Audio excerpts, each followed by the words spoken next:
Spring, Iowa. It is an honor to be here. It really, truly is. And it's an honor to be campaigning alongside my good friend Thomas Massie. And he is one of my best friends in Congress. And, people ask me who is my favorite congressman. And I'll answer without hesitation. I'll say, despite being wrong 8% of the time, it is my good friend Thomas Massie. But it is great to be here campaigning with him, campaigning with Governor DeSantis. I was here for 3 or 4 days right before Christmas, and I brought my 14-year-old son Charlie and my 12-year-old daughter Virginia, and we came up and had a great trip going across the state. And they wanted to be here, but they're back in school, so they couldn't be. Instead, my son is sending me pictures from 70-degree Austin, and he keeps sending it. He's outside and he's sanding his cedar stump that he's cutting into a table for 4-H. He's sanding that and putting some poly on it and getting it ready. And he and my daughter are going over and working with their goats today because they've got their goat show next Friday. Before hopefully they're going to be coming up here next Saturday to run through the tape for Governor DeSantis with all of us. And so hopefully they'll see a little snow. Now, my daughter, when I told her that it might be 0 degrees-ish next weekend, she said, "Now wait a minute, that's real? That happens?" She is a true Texan. It gets down around 50 degrees, and she's getting the winter coat out and stuff in Austin. But it is great to be here. And I started talking about my kids, right? Because that's why I'm doing this.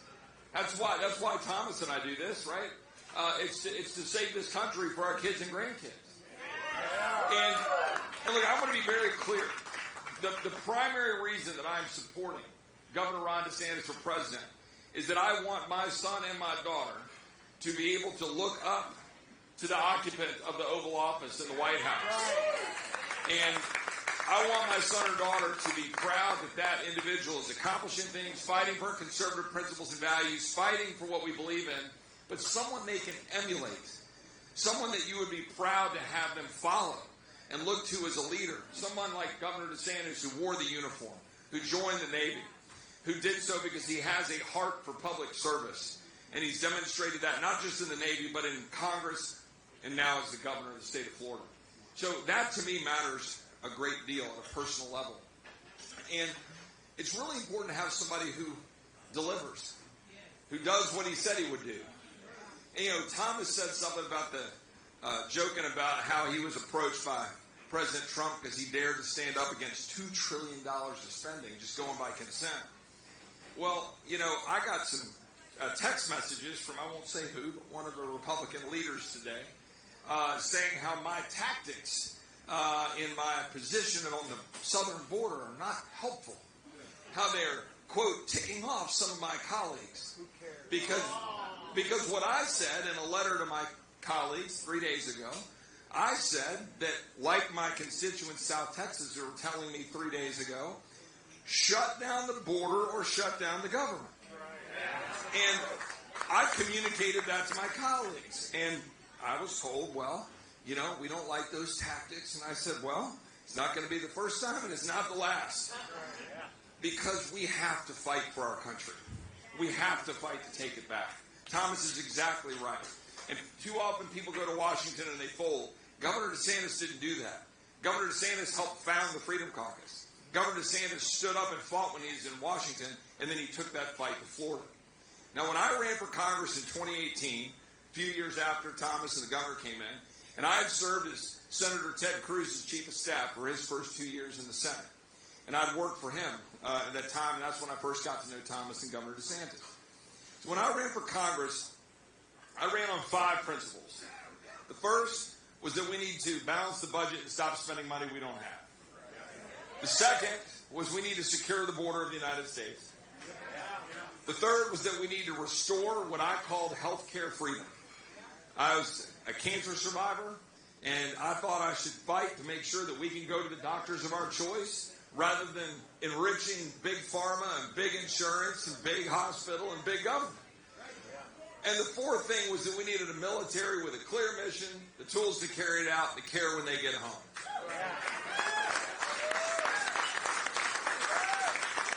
And the fifth thing was, I want to get Washington the hell out of our lives. So, those were the 5 principles principles I ran on. So that's what I've tried to do when I was in Congress. Now, one of the things that attracts me to Governor Ron DeSantis is he has delivered on each of those 5 things, both serving in Congress and as the governor of the great state of Florida. Let's take them one by one for a second. Do a little compare and contrast, okay? The first one, talk about, let's stop spending money we don't have and let's balance the budget.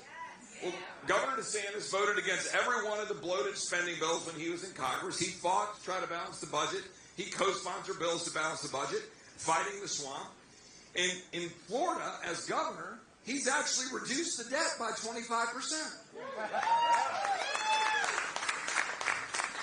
Now let's compare that with all due respect to the former president. The former president left us with $8 trillion in additional debt. You know why? Because he shut down the greatest economy in the history of the world while empowering Anthony Fauci and making it to where we were spending money we didn't have, like the CARES Act. That was not good. Which leads me to healthcare freedom. We don't have it. And we don't have it for a number of reasons. First of all, we did not repeal and replace Obamacare in 2017 when we controlled the House, the Senate, and the White House. With all due respect to the former president, he let that go. He also empowered Fauci, and we got COVID tyranny, and we ended up with a shutdown economy, and we ended up with vaccine mandates, and we ended up with mask mandates, and our kids were shoved into the corner of the classrooms, and they were told that they had to learn at home, and we couldn't see our loved ones in hospitals. Now, how is that healthcare freedom? It is not. Now, compare and contrast that with Governor DeSantis, who was a beacon of hope during that time, who opened up Florida, encouraged people to move there, took on Fauci. He fired his own Surgeon General, replaced it with somebody who would do the right thing, challenged the vaccine mandates, challenged the mask mandates, got the legislature in Florida to pass restrictions on all those so they can never happen again. That's what he did in fighting for us.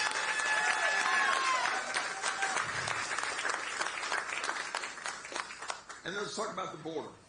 Governor DeSantis has stood right alongside Greg Abbott in Texas. He sent the National Guard over. They've passed legislation in Florida to check IDs, to get rid of illegal immigrants who are there committing crimes. He's been standing up because he knows we need to secure the border. But you know what else he did? He sent a plane load of illegal aliens to Martha's Vineyard. And he fundamentally altered the landscape. And by the way, remember when he did that? He did that in what? September of last year, a year and a half ago. Republicans were in the tank. We weren't going to take the House back. But he did that, and our polls shot up, and he helped save the election for House Republicans last fall. That's what leadership does.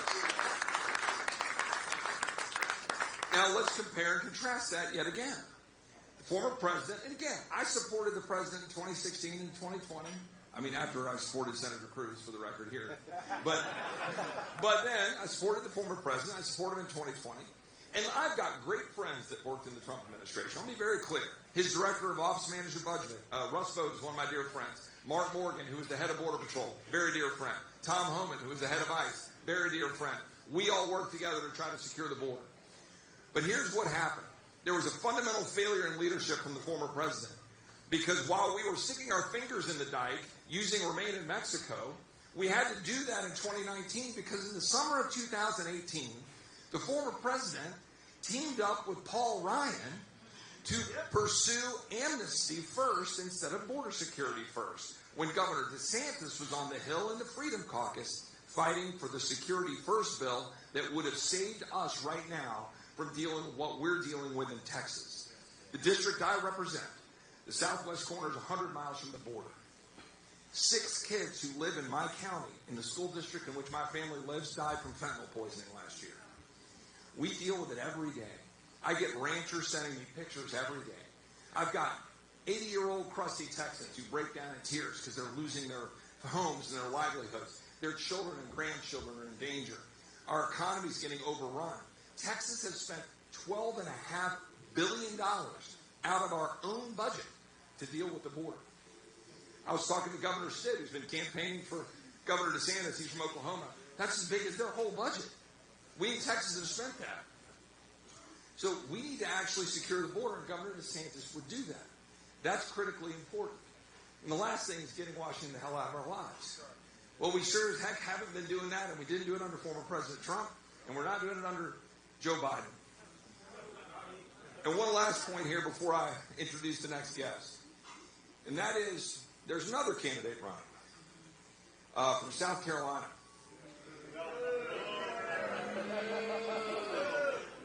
Well, I think that speaks for itself. But I will tell you, I've known Governor Haley for a while. I don't wish her ill when she's out campaigning. But when you go to New Hampshire and you say they've got to correct what Iowans do, I think that tells you everything you need to know. And I don't think that's appropriate. I don't think you need to change personalities, which is what she said yesterday. But let's talk about substance for a minute. I also don't think you should be shilling for the big corporate Wall Street interests, taking $20 million and dumping it into Iowa. I don't think you should be sitting on the board of Boeing and not making sure that Boeing is making good planes instead of doing stock buybacks when you have a plane yesterday with a window blowout and now 170 planes are grounded. Look, it matters that you actually hold corporate America responsible, and the governor hasn't done that. It does matter. It matters if you say you're for birthright citizenship. It matters if you say you want open borders for corporations to get cheap labor. It matters if you say we should be opening our doors to Palestinians from the Gaza Strip that might be tied to Hamas. That stuff is wrong. We don't need that in the White House. That's right. You know what we do need in the White House?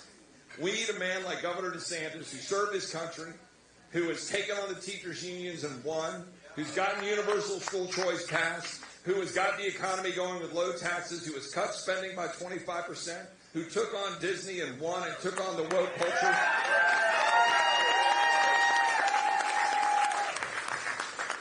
We need a man who's a proven winner who won by 1.5 million votes in Florida after they said you couldn't do it. They said if you send a plane load of immigrants up to Martha's Vineyard, you'll lose the Hispanic vote. Well, guess what? He won 62% of the Hispanic vote in Florida because that's what leadership is. And he won 50% of single female voters, and he won't back down when people tell him that he has to, for the money, you got to back away from abortion issues or you got to back away from this and the other. He will stand up with the people of Florida. He will stand up with the people of the United States. I'm proud to be campaigning for him. I am proud to introduce a man who's the next guest, our good friend, Bob Vanderplatz, who had the courage to stand behind Governor Ron DeSantis. You know him as the head of the family leader, my friend Bob Vanderplatz.